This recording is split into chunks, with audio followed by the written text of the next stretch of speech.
హనుమాన్ జయంతి నాడు కాంగ్రెస్ గెలుపు కోసం పార్టీ ముఖ్య నాయకులంతా ఒక్కటే మాట ఇవ్వడం ఎంతో సంతోషకరమని సీఎం రేవంత్ రెడ్డి చెప్పారు. కొడంగల్లో కాంగ్రెస్ ముఖ్య కార్యకర్తల సమావేశం సీఎం రేవంత్ రెడ్డి పాల్గొన్నారు.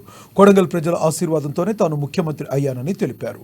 గతంలో కొడంగల్కు ఒక్క మంత్రి లేరని, కొడంగల్ పట్ల కాంగ్రెస్కు ఎంత ప్రేమ ఉందని రేవంత్ రెడ్డి అన్నారు.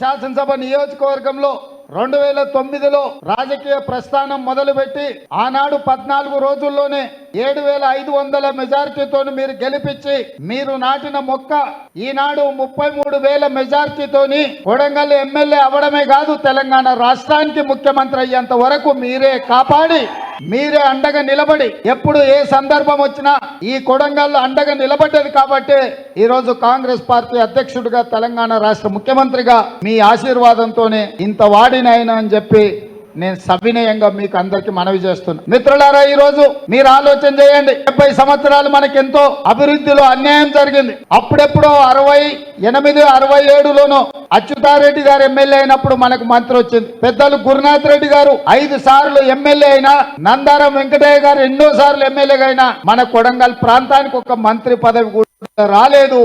ఆ లోటు ఉండే. ఇవాళ లోటునంతా భర్తీ చేస్తూ శ్రీమతి సోనియా గాంధీ గారు, మల్లికార్జున్ ఖర్గే గారు మారుమూల ప్రాంతమైన కర్ణాటక సరిహద్దుల్లో ఉన్న ఈ కొడంగల్ శాసనసభ నియోజకవర్గానికి ముఖ్యమంత్రి పదవి, పిసిసి అధ్యక్ష పదవి 2 ఏకకాలంలో ఇచ్చిందంటే మన ప్రాంతం పట్ల కాంగ్రెస్ పార్టీ చూపించిన ప్రేమ ఈ రోజు మన కార్యకర్తలు అర్థం చేసుకోవాలి. అందుకే ఈ రోజు మనకు చదువుల విషయంలో గాని, మనకు పెట్టుబడుల విషయంలో గాని, మన ప్రాంత సాగునీరు తాగునీరు విషయంలో గాని చాలా కాలం నుంచి అన్యాయం జరగడమే కాకుండా కృష్ణా వికారాబాద్ రైల్వే లైన్ కూడా 20 ఏళ్ల నుంచి అది అక్కడనే పడవ పడ్డది, పడకేసింది. మరి ఇవాళ ఈ కొడంగల్ శాసనసభ నియోజక